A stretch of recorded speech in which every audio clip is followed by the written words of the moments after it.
Welcome back midweek, and we're kind of bracing for things to change. So how much rain are you forecasting? Well, I think it would be surprising if Portland doesn't get 2 inches total. Could be more, but at least 2 inches from what starts to fall tonight through Friday.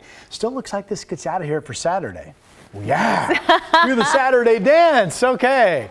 Showed you this picture earlier in the show. So you've heard the term atmospheric river, which basically means you have an elongated fetch of moisture out in the Pacific. Now here's the deal. That's usually aligned with what the jet stream winds are doing aloft. So here's the elongated stretch. It's kind of broken, and there's a lot of convection, meaning lightning, attached to a lot of this. I don't think we have a lightning threat, but it's interesting that there are lightning strikes being attached. Now what's interesting is the jet stream is not really aligning with this, and I'll show you that in a moment, which means as a forecaster, you're on guard for, could the forecast be wrong? Could maybe the rain somehow go mainly to our north, the heavy driving amounts, because that's where the jet stream is, which I'll show you in a moment. But in the meantime, everything else I'm showing you kind of aligns with all the analysis that I have done this morning, and this is our FUTURECAST model.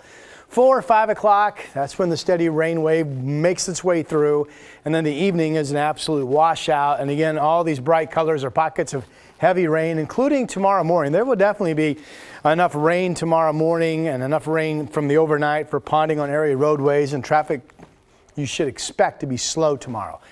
So that initial wave is with a warm front. The warm front goes up to the north. So it makes sense at some point tomorrow, here we are in the afternoon, that a lot of this, the steady heavier rain actually edges to our north, and maybe we get a bit of a respite at times during the day tomorrow, certainly in terms of a respite from the heavy driving rain rates.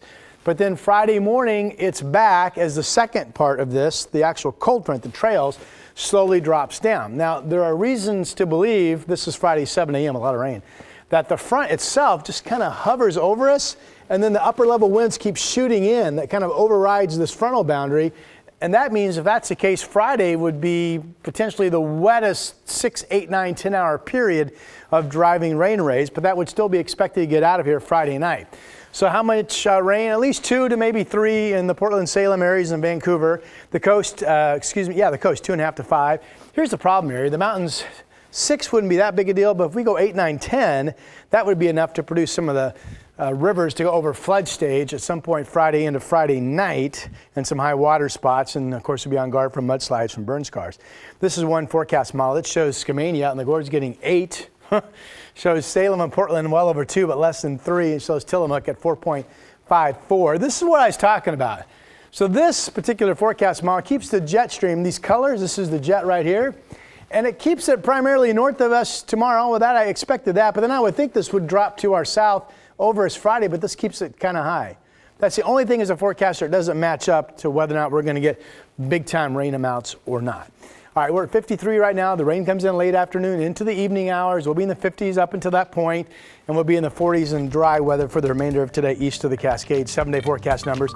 It's a warm front, so 50 tonight, 60 tomorrow, mid-50s Friday, 64. Then we have the dry Saturday. Shower chance returns Sunday afternoon. We will be right back.